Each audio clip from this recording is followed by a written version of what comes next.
सेतु प्रकाशन अपने कार्यक्रमों में अनौपचारिक होने के लिए, अगर अशोक जी की भाषा से एक शब्द चुरा लूँ तो कुख्यात है तो वैसे ही अनौपचारिकता का निर्वाह हम लोग आज भी करेंगे। इसके बाद गरिमा श्रीवास्तव अपना वक्तव्य रखेंगे। ये मलयज के पत्रों के विशेष संदर्भ में अपनी बात रखेंगे। परम आदरणीय अशोक वाजपेयी जी और बड़े भाई ज्योतिष जोशी जी, सम्माननीय ओम निश्चल जी मेरे सामने हैं, मीना झा जी, सिंह वाली जी, गीता श्री जी और प्रवीण कुमार जी, अमिताभ जी और आप सभी। प्रवीण जी ने मेरे ऊपर बड़ी कृपा की है कि उन्होंने अपना वक्तव्य छोटा कर दिया, तो मुझे ये पूरा स्कोप मिल गया कि जैसे एक अध्यापक अगर छोटी कक्षा ले ले तो हम लोग खुश हो जाते हैं कि अगली कक्षा में हमें पर्याप्त समय मिल जाएगा। तो मुझे लगता है कि मुझे थोड़ा सा समय मिल गया है, इसके लिए मैं उनका विशेष रूप से धन्यवाद देना चाहूँगी। पिछली आधी सदी में हिंदी साहित्य संसार ने जिन तीन लोगों को, तीन महत्वपूर्ण कवि और आलोचकों को खोया, उनमें मुक्तिबोध, धूमि और मलयज, ये तीन लोग हैं। मलयज पर यह पुस्तक सेतु प्रकाशन ने छापी है और मुद्दा ये है कि मलयज की छोटी बहन प्रेमा या प्रेमलता जी के साथ उन्होंने जो पत्र व्यवहार किया, उन पत्रों को इसमें संपादित करके छापा गया है। 550 के लगभग पन्नों की इस किताब में अनंत बातें हैं, जिनको एक बहुत छोटे में संक्षेप में कह पाना शायद नामुमकिन है। मैं अपनी बात रखने के लिए मैं अपनी बात दो तरीके से रखना चाहूँगी, यदि आप लोग मुझे अनुमति दें तो। एक तो कि जिस समय में हम जी रहे हैं, इस समय में पत्र विधा या कथेतर विधाओं का क्या आना या उन पर विश्लेषण किया जाना क्यों ज़रूरी है। महाकाव्य के विकास और पतन के बाद उपन्यास को लोक जीवन का महाकाव्य कहा गया, और अब जिस समय में हम जी रहे हैं, उस समय में हाशिए पर पड़ी हुई विधाएं, जिनमें संस्मरण, डायरी, पत्र, यात्रा वृत्तांत, वो अपनी पूरी तेजी के साथ हमारे सामने आ रहे हैं और उनको प्रकाशन की भी पूरी संभावनाओं के साथ ग्रहण किया जा रहा है, जिसके लिए वासुदेव शरण अग्रवाल ने कहा कि किसी साहित्यकार की जो भारी भरकम कृति होती है, वो एक आंधी के समान होती है, जिसको संभाल पाना, सहार पाना कठिन होता है।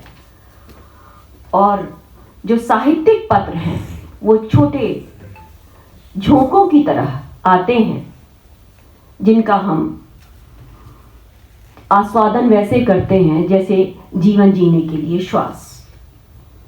हिंदी में पत्र लेखन को जिन लोगों ने गति दी, उनमें बनारसी दास चतुर्वेदी का नाम आप सब जानते हैं। और पत्र लेखन की एक विधा इस तरह से विकसित हुई कि बनारसी दास चतुर्वेदी खुद साहित्यकारों को पत्र लिखते थे और पत्र लिख करके उन्हें उत्तर देने के लिए प्रेरित करते थे और उनका संकलन भी करते थे।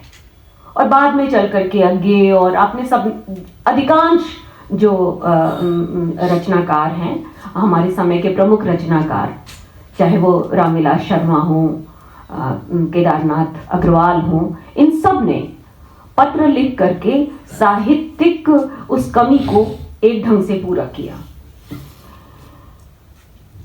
लेकिन पत्र लिखने लिखना दरअसल ज़रूरी क्यों है और पत्रों को हम किस रूप में देखें आज के समय में, और क्या इन पत्रों को या इन पत्रों का जो पाठ है उसको हम एक टेक्स्ट की तरह पढ़ सकते हैं क्या। मूल रूप में हम सभी जानते हैं कि दो तरह के पत्र होते हैं।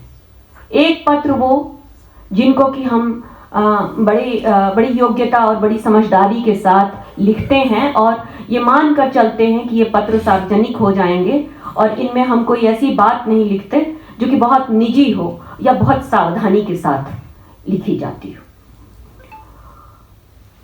ये वो पत्र हैं जिनको आसानी से सार्वजनिक किया जा सकता है। इनको आप विभिन्न अन्य विधाओं के साथ साथ उपन्यासों में, जैसे नदी के द्वीप में अज्ञे ने जो प्रयोग किया है उसमें पत्र भी आते हैं, ऐसे आप बहुत सारे उपन्यासों में आपको ऐसे पत्र मिलते हैं। दूसरे वो पत्र हैं जो कि बिल्कुल निजी पत्र हैं, जिनमें जो रचनाकार है यानी पत्रों का जो लेखक है वो पत्र आत्म की अभिव्यक्ति कुछ इस रूप में करता है कि उसको वो ये अभिव्यक्ति करके न सिर्फ संप्रेषणीयता में वृद्धि करता है बल्कि सामने वाले को अपने साथ जोड़ लेता है। और इस तरह के पत्रों की श्रेणी में मलयज के पत्रों को रखा जाना चाहिए। दूसरी एक बात है कि क्या यदि हम पत्र साहित्य को एक पाठ के तौर पर एनालाइज करें, टेक्स्ट के तौर पर, तो क्या स्त्रियों के लिखे हुए पत्र और पुरुषों के लिखे हुए पत्र में कोई फर्क है? इस पर कई लोगों ने विचार किया कि क्या स्त्रियों और पुरुषों के लिखे हुए पत्रों में अंतर हो सकता है। जेम्स डे बेल ने पत्रों के लैंगिक व्यवहार पर विचार किया और उन्होंने ये बताया कि जो स्त्रियां ऊंचे पदों पर होती थीं इंग्लैंड में, वो जब पत्र लिखती थीं, जितने भी ऑफिशियल पत्र लिखती थीं, उनको फाइनलाइज करने के लिए वो किसी न किसी पुरुष का सहारा लेती थी। यानी पत्रों को अपना एक निश्चित स्वरूप देने के लिए उन्हें एक पुरुष भाषा की दरकार होती थी या पुरुष दृष्टि की दरकार होती थी, या वो पुरुष द्वारा उसको कह लीजिए सर्टिफाई कराने के बाद ही पत्र लिखती थी, पत्र भेजती थी। दूसरे तरह के पत्र वो हैं जिसमें कि एलिजाबेथ टॉलबोट वगैरह के पत्र जहां आते हैं विक्टोरियन समाज में, जहां एक स्त्री दूसरी स्त्री को पत्र लिखती है और उन पत्रों में उन पत्रों की जो अंडरटोन है उस अंडरटोन को पकड़ करके हम तत्कालीन समाज और वहां पर स्त्रियों और पुरुषों के बीच का जो भेदभाव है उसको हम अच्छी तरह समझ सकते हैं। आश्चर्य की बात है कि हिंदी साहित्य में शिव शंभू के चिट्ठे लिखे गए वगैरह बहुत सारे पत्र लिखे गए, लेकिन आप ये देखते हैं कि लेखिकाओं के पत्र कितने कम हैं। लेखिकाएं पत्र नहीं लिखती, या जिसे मैनेजर पांडे ने सार्वजनिक चौराहे पर व्यक्तिगत चेहरे जैसा शीर्षक लेख लिखा था और उसमें उन्होंने कहा था कि असल में पुरुष हमारे यहाँ आत्मकथाएं क्यों नहीं लिखी जाती, इस सवाल पर वो बात कर रहे थे। तो उन्होंने कहा कि हमारे यहाँ पुरुष आत्मकथाएं नहीं लिखी जाती, स्त्रियों को आत्मकथा का सच लिखने की इजाजत नहीं है और पुरुषों को सच बोलने की आदत नहीं है। और ये बात पत्रों पर भी लागू होती है।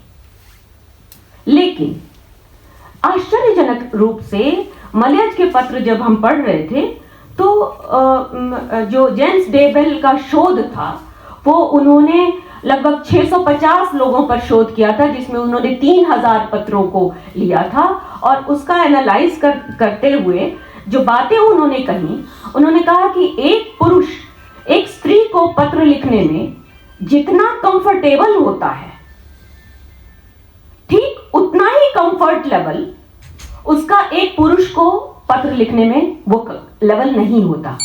और इसके क्या कारण है, इसके उन्होंने तमाम कारण बताए थे। लेकिन ये किताब आश्चर्यजनक रूप से जितनी जो हमारे भीतर सिबलिंग फैंटेसी होती है उसको ध्वस्त करती है। क्योंकि हम लोग ये मान कर चलते हैं अक्सर कि जो सिबलिंग राइवलरी, हमारा जो इमीडिएट भाई या बहन होता है, अक्सर हमारे उसके साथ जो संबंध होते हैं वो बड़े लव एंड हेट रिलेशनशिप वाले होते हैं और हम सबसे पहले उसी से बातें छुपाते हैं। ये बात दूसरी है कि उसको सबसे पहले पता चल जाती है। मलयज का जीवन असाधारण जीवन था। असाधारण प्रतिभा के धनी, कवि, आलोचक, गद्यकार, और इस असाधारण व्यक्ति में असाधारण गरीबी, निर्धनता, विवशता और शारीरिक दौर्बल्य झेला। उनका एक फेफड़ा काम नहीं करता था। उनके पिता ने एक छोटे से अनाथ बच्चे पर कृपा की या दया की और उस छोटे से बच्चे को घर ले आए और उसको अपने परिवार का सदस्य मानकर पालने लगे। पिता काफी आदर्शवादी थे, लेकिन पिता को यह मालूम नहीं था कि वो जो छोटा बच्चा घर में आया है वो तपेदिक के कीटाणु ले करके घर में घुसा है। मलयज को उसी छूत से तपेदिक हो गई और उनका एक फेफड़ा काम करना उसने बंद कर दिया। दूसरे फेफड़े के इलाज के लिए और उसको बचाए रखने के लिए उन्हें लंबे समय तक चिकित्सकों की देखरेख में रहना पड़ा और नतीजा ये हुआ कि एक तरफ उनकी मां पक्षाघात का शिकार हो गई, पिता आदर्शवादी थे, घर में पैसे की सख्त तंगी थी। तो उनकी जो बहन थी प्रेमा, जिनको उन्होंने कहा है, और उनका नाम प्रेमलता वर्मा था, जो कि अर्जेंटीना में रही और अभी भी हैं वो। उन्होंने छोटी मोटी नौकरी करके और बाद में चल करके और दूतावास में काम करके परिवार का खर्च किसी तरह संभाला। मलयज के ये जो पत्र हैं ये अपनी बहन प्रेमा को लिखे हुए बहुत आत्मीय पत्र हैं और इन पत्रों के माध्यम से हम एक रचनाकार का संघर्ष और उस संघर्षशील जीवन में कैसे रचनाशीलता अपने विविध आयामों के साथ उभरती है, इसको देख सकते हैं। बीच बीच में वे प्रेमा से कहते हैं, प्रिय प्रेमा, 1970 का पत्र है ये, तुम्हारा लंबा लिफाफा मिला, पढ़कर न पूछो कितनी खुशी हुई। सच इतना बड़ा सा दिल हो गया कि बाहर आने जाने को होने लगा। काश कि तुम ऐसे ही पत्र रोज रोज लिखो। कैसे कहूं, समझ लो कि ऐसा लगा जैसे तुम्हारे दिल पर बोझ इस समय नहीं है, जैसे तुम रंगीन हवा में तिरती हुई चिट्ठी लिख रही हो। शायद तुम्हारा उस दिन ऐसा मूड था तो उसकी छूट मुझे भी लगी और 2-3 दिन वैसा ही रंगीन हल्कापन महसूस करता रहा। दूसरे यह देखकर खुशी हुई कि तुम्हारी अभिव्यक्ति बहुत सधी और प्रवाहपूर्ण हो गई है और अपने पूरे साहित्यिक स्वाद के साथ। उसके कुछ टुकड़े तो वाकई पत्र शैली के अत्यंत सुंदर नमूने ही बन गए हैं अनजाने में। आगे मलयज निरंतर पत्रों में अपनी बहन प्रेमा को प्रेरित करते रहते हैं कि वो और अच्छा लिखें और वो और अच्छा अनुवाद करें। साथ ही प्रेमा के निजी जीवन में जो उनकी तकलीफें थीं कि उनकी बेटी का अपहरण हो गया था और वो उस अपहृत बेटी को ढूंढने के लिए विदेश उनको जाना पड़ा था, उन सबके जो साक्षी हैं वो मलयज हैं कि परिवार में और कोई नहीं है जिससे दोनों भाई बहन संवाद कर सकें। और प्रेमा जो हैं वो विदेश चली गई हैं। भाई यहां पर है अस्वस्थ, 2 असफल विवाह, एक आध असफल प्रेम के साथ। एक जगह वे लिखते हैं, मैं जानता था कि व्यक्ति का चरित्र बुनियादी तौर पर कभी नहीं बदलता और लक्ष्मीधर ऊपरी सभ्यता के बावजूद भीतर से दकियानूस हैं।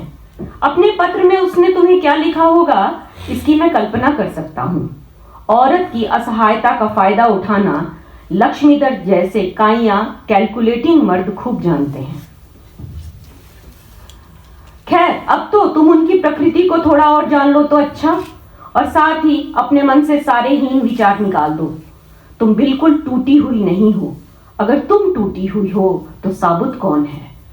इतने दुर्दिनों में रहकर भी संघर्ष करते रहना, एक अपरिचित परिवेश में विफलता और निराशा, खराब स्वास्थ्य, आर्थिक मंदी, सब कुछ झेलते हुए अपने सत्य के लिए लड़ते रहना क्या एक टूटी हुई स्त्री के वश की बात है? फिर वहां जिन लोगों की सच्ची सहानुभूति, ममता, सद्भावना मिली, वह तुम्हारे व्यक्तित्व के उज्जवल पक्ष को ही सूचित करती है। शमशेर जी और लक्ष्मीधर तुमको जज करने का कोई अधिकार नहीं रखते। ये एक कवि की स्वीकृति है अपनी बहन के लिए।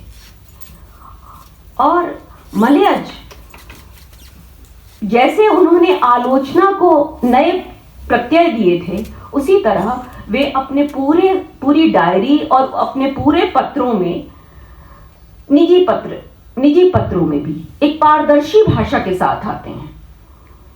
गद्य को पद्य की भाषा में व्यक्त करना उनकी खूबी है। वे लिखते हैं, कविता के बीच से कहीं एक बारगी गद्य की पगडंडी फूट पड़ती है। और जैसा कि अशोक वाजपेयी ने लिखा कि मलयज के लिए आलोचना एक सांस्कृतिक संलाप थी। धन्यवाद।